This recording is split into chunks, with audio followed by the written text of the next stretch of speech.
Minute 5 পর দরজার ওপাশে কারো ভারী পদক্ষেপের আওয়াজ শোনা গেল। পায়ের গতি খুব দ্রুত ছিল না, একদম স্থিতিশীল ও দৃঢ় ছিল প্রতিটি পদচারণগুলো। এর মধ্যেই পায়ের শব্দ আরও কাছে এগিয়ে এলো, একদম দরজার নিকটে। আর একসময় ঠাস করে খুলে গেল দরজাটা। ভেতরের সকলে চমকে উঠল। সায়ন তখন বেডের কাছে হেলান দিয়ে বসে, আর শিফা বান্ধবীর পাশে। এক হাতে মেহরিনের মুখের ঘোমটাটা টেনে দিল আগের তুলনায় আরও। কাঁদো কাঁদো গলায় ডাকলো, ঠিক আছিস মেহু? লাগেনি তো তোর? এসব কি হচ্ছে বল তো বেবি? বিয়ের আগেই এসব? সায়ন শিফার মাথায় হাত বুলিয়ে দিল। শিফা তাকালো না ফিরে। অভ্র তীক্ষ্ণ দৃষ্টিতে পুরো ঘরে নজর বুলিয়ে ধীর পায়ে বিছানার পাশে এসে থামল। তারা ছাড়াও আরও 3 জন মানব এখানে উপস্থিত। অভ্র তাদের চোখের ইশারা করলেই লোকগুলো চোখের ইশারায় পরিস্থিতি শান্ত আছে বলেই জানায় তারা অভ্রের লোক। সায়নের আশেপাশে অভ্রের আত্মীয় সেজে বসে আছে। অভ্র মূলত এই লোকগুলোকে রেখেছে মেহরিনকে পাহারা দেওয়ার জন্য, যাতে আদ্রিয়ান কোনোভাবে মেহরিনকে হাতের কাছে না পায়। এছাড়াও নিখুঁত এক ছক কষেছে যুবক। এদিকে এত কিছু ঘটে গেলেও বাহিরে কেউ কিছু টের পায়নি, অভ্র পেতে দেয়নি। চারিদিকে শত শত গার্ড দিয়ে ভরে রেখেছে, যাতে কাকপক্ষীও গলতে না পারে তার চোখ এড়িয়ে। সেখানে মেহরিন তো কোন ছাড়।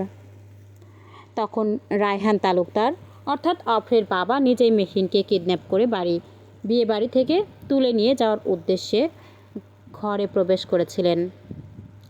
তবে তার ব্যাড লাক, সায়নের সাথে তখন অভ্রের তাড়া করা লোকগুলোর উপস্থিতির কারণে কিছু করতে পারেননি। তৎক্ষণাৎ তিনি ঘর ছেড়েছিলেন। তার উপস্থিত 3 জন অভ্রকে সেই খবর দিলে অভ্র সন্তুষ্ট হয়। সে জানতো এরকম কিছু হবে, তাই তো আগে থেকেই সব ব্যবস্থা করে রেখেছিল।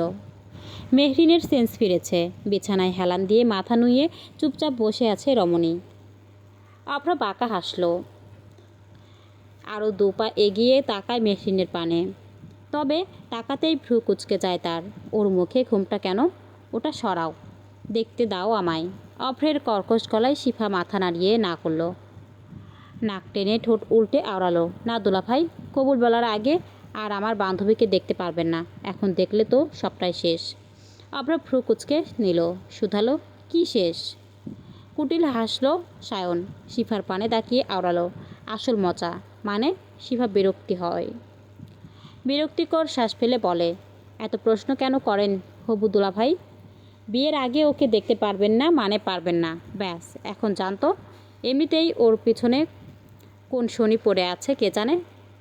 এখনও শরীর ঠিক লাগছে না বেচারির। আঙ্কেলকে বলে দিব এখানে কি ঘটেছে এসব। অভ্র থামে। এ সময় মনোয়ার শেখ এই ঘরে ঘটনাগুলো জানলে ভালোভাবে নেবেন না। তার বাবার এই কাজের জন্য এখন আবার উত্তর চাইতে বসবেন। তবে অভ্রের কাছে অতিরিক্তি সময় নেই, তাই ওসবে মাথা ঘামালো না আর। বরং কথা না বলে শুধুমাত্র একবার তাকালো হাঁটুর মাঝে মুখ চেপে বসে থাকা মেশিনের পানে। এ ঘরে কী ঘটেছে এসব জানাজানি হলে নির্ঘাত হুলস্থুল পড়ে যাবে। তবে অভ্র তা চায় না। সে ধীর পায়ে ঘর ছেড়ে বেরিয়ে যায়। যাওয়ার আগে 3 জন ভাড়া করা লোককে ইশারায় মেশিনের উপর নজর রাখতে বলে। তারাও মাথা নাড়ায়। রায়হান তালুকদার তড়িঘড়ি করে নিজের ঘরে প্রবেশ করে দরজা আটকে লম্বা শ্বাস টানেন। দরজায় হেলান দিয়ে নিজেকে ধাতস্থ করেন সময় নিয়ে। তখন তিনি নিজেই মেশিনকে তুলে আনতে গিয়েছিলেন, যাতে তাকে স্ত্রী ও ছেলের নোংরা খেলা হতে বাঁচাতে পারে। তবে মাঝপথে সফল হতে পারেনি তিনি।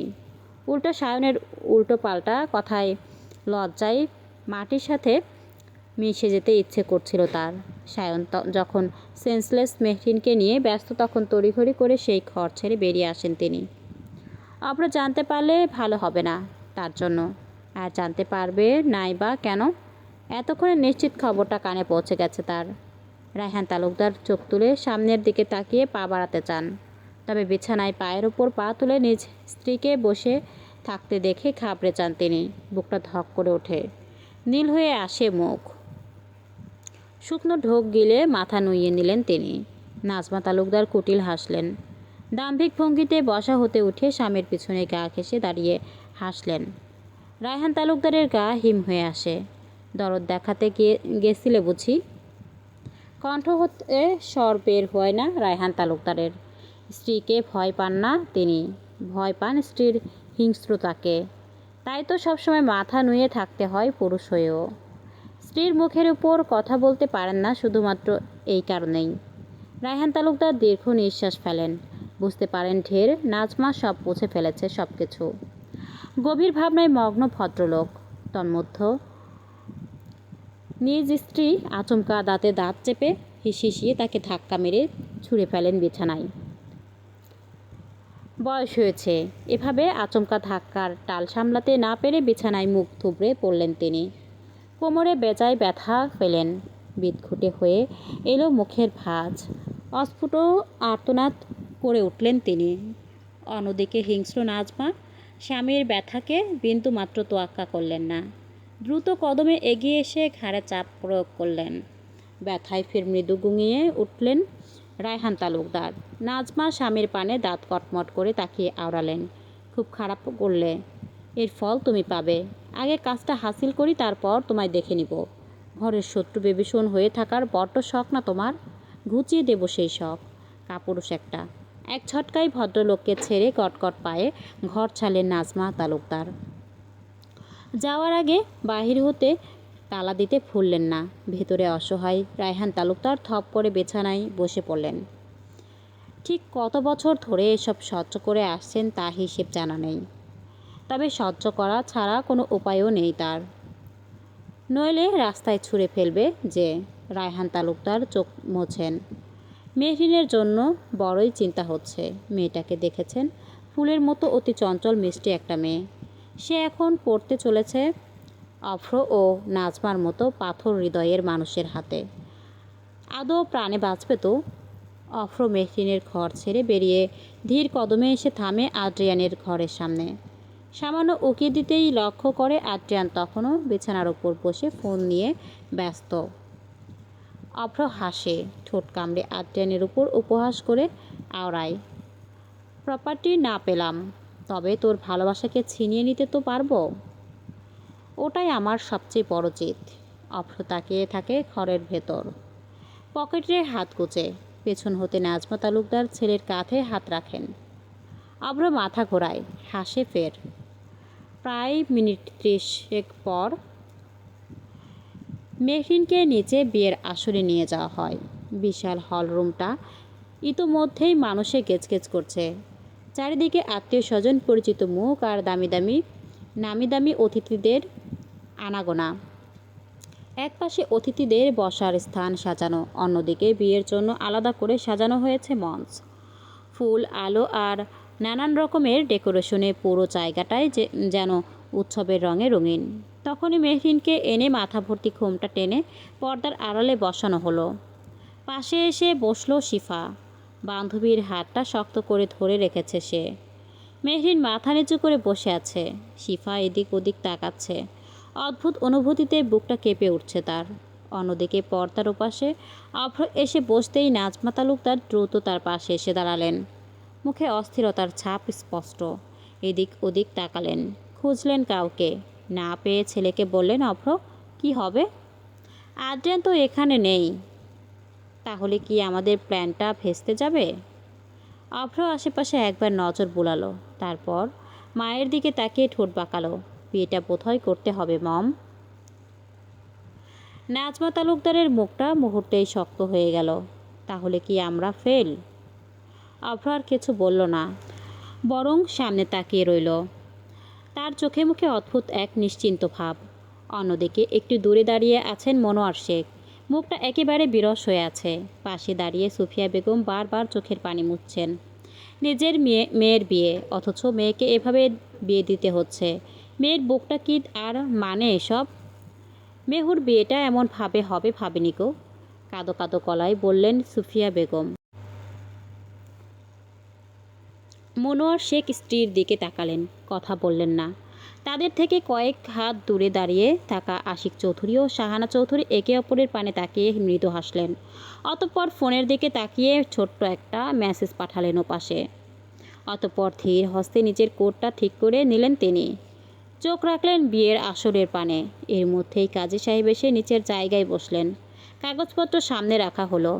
আশেপাশের গুঞ্জন ধীরে ধীরে কমে এলো। সকলে উৎসুক দৃষ্টিতে তাকিয়ে রইল পর্দার আড়ালে বসে থাকা বরকনের পানে। কাজী সাহেব নিয়মকানুন অনুযায়ী বিয়ের আনুষ্ঠানিকতা শুরু করলেন। বিসমিল্লাহির রহমানির রাহিম।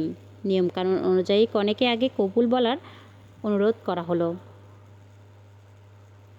মেহরিন তখন চুপ। শিফা বান্ধবীর হাত মুঠোয় চেপে বসে আছে। চারিদিকে মৃদু গুঞ্জন। বলো মা, কবুল। মেহরিন কথা বলল না। অভ্র ঠোঁট বাঁকিয়ে হাসলো। মনে মনে ভাবলো আদ্রিয়ানের জন্যে দুঃখ হচ্ছে। So sad. তবে অভ্রের ধারণাকে ভুল প্রমাণিত করে দিয়ে একদম নিচু গলায় পরপর 3 বার কবুল আওড়ালো মেহরিন। অভ্র ঠিকমতো শুনতে না পেলেও শিফা সকলকে জানিয়ে দিল সে কথা। এত তাড়াতাড়ি কবুল বলা দেখে নাজমা তালুকদার ও অভ্রের ভ্রু কুঁচকে গেল। অভ্র শখ খেল ভীষণ। আশেপাশে তাকালো। আদ্রিয়ান নেই। সব কিছু এত স্বাভাবিক কেন? কেন আদ্রিয়ান কোনো গণ্ডগোল পাকালো না? মেহরিন কেন কবুল বলল? আলহামদুলিল্লাহ। ধ্যান ভাঙে অভ্রের। কপালে এখনও গাঢ় ভাঁজ। হিসেব মিলছে না। কোথাও একটা শূন্যতা থেকে যাচ্ছে। কাজী সাহেব অপেক্ষা করলেন না। মেহরিনের পাশ থেকে সরে অভ্রের দিকে এলেন। ফের খাতায় লিখতে লাগলেন নিয়ম অনুযায়ী সব কিছু। অভ্র তখনও হাঁসফাঁস করছে। আশেপাশে তাকাচ্ছে মরিয়া হয়ে। এটা কিভাবে সম্ভব? সে এত সহজে কিভাবে জিতে যেতে পারে? বলো বাবা, কবুল। চমকিত হয় অভ্র। কাঁপছে কণ্ঠনালী। চোখের মণি তখনও চারদিকে ঘুরছে।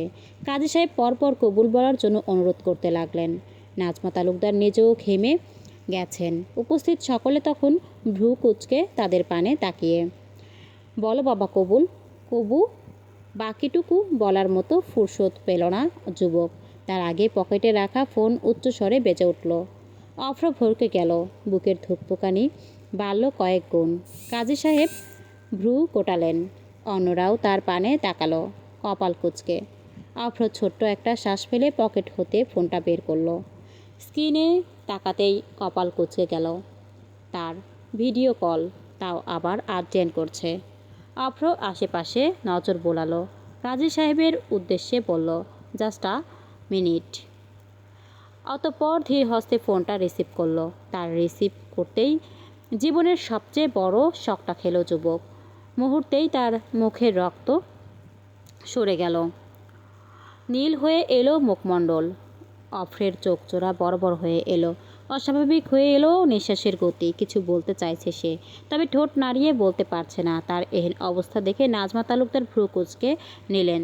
তখনই ফোনের স্ক্রিনে জলজলকৃত রমণী মিষ্টি করে হাসল। হ্যালো ভাসুরজি, বিয়ে কমপ্লিট? মেহু। অভ্র অস্ফুট স্বরে বলে উঠল। চোখের পলক ঝাপটে ফের স্ক্রিনে তাকালো। এটা কিভাবে সম্ভব? মেহরিন তো এখানে, তার সামনে।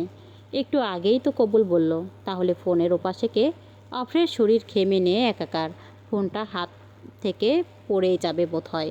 দূরে দাঁড়িয়ে থাকা আশিক চৌধুরী এবার মনোয়ার শেখের কাঁধে হাত রাখলেন। মৃদু হাসলেন দুজন। কথা বললেন না কেউই। চারদিকে গুঞ্জন শুরু হলো অভ্রের এমন অস্বাভাবিক আচরণে। ফোনের ওপাশে কি আছে? কেন সে কাঁপছে এমন? সায়ন শিফার ঠোঁট জোড়া প্রশস্ত হয়ে এলো। কুটিল হাসি ক্ষণে ক্ষণে খেলে যাচ্ছে সেথায়। নাজমা তালুকদার আর পারছেন না ধৈর্য ধরতে। তিনি ফের এগিয়ে আসার জন্য পা বাড়াতে লাগলেন ছেলের অভিমুখে। তার আগেই মেশিনের বেশে থাকা পর্দার ওপারের আগন্তুকটি আচমকা নিজের ঘুমটা ছুঁড়ে বসা হতে এক প্রকার লাফিয়ে উঠলেন। সকলে চমকে উঠলেও মুখ ভর্তি পান তার। মুখে বিয়ের সাজসজ্জা, আর তার মুখ অবলোকন হতেই বিয়েতে উপস্থিত সকলে এক প্রকার ঝটকা খেলেন। আগন্তুকটি হাতের তালুতে অশুভ এক তালি মেরে আচমকা চেঁচিয়ে বললেন, কিরে হারামজাদা, বল কবুল। অভ্র তাল সামলাতে না পেরে চেয়ার থেকে মুখ থুবড়ে পড়ে গেল। চোখ বিস্ফোরিত, মাথা কাজ করছে না। উপস্থিত সকলের মাঝে তীব্র বিশৃঙ্খলা দেখা দিল। আগন্তুকটি তখনও মুখ ভর্তি পান চেবিয়ে যাচ্ছেন। শাড়ি কামড়ে গুছলেন খানিকটা উপরে তুলে। চোখ মুখ বিকৃত করে দাঁতে দাঁত চাপলেন। আর তাদের এই তীব্র শোরগোলের মাঝে হতে আচমকা মৃদু আওয়াজে একটা শব্দ বেরিয়ে এলো। পাত্রী কোথায়? এটা তো হিজ। ভিডিওটি কেমন লাগলো অবশ্যই কমেন্ট করে জানাবেন এবং ভালো লাগলে লাইক, কমেন্ট, শেয়ার এবং সাবস্ক্রাইব করে পাশে থাকবেন। ধন্যবাদ।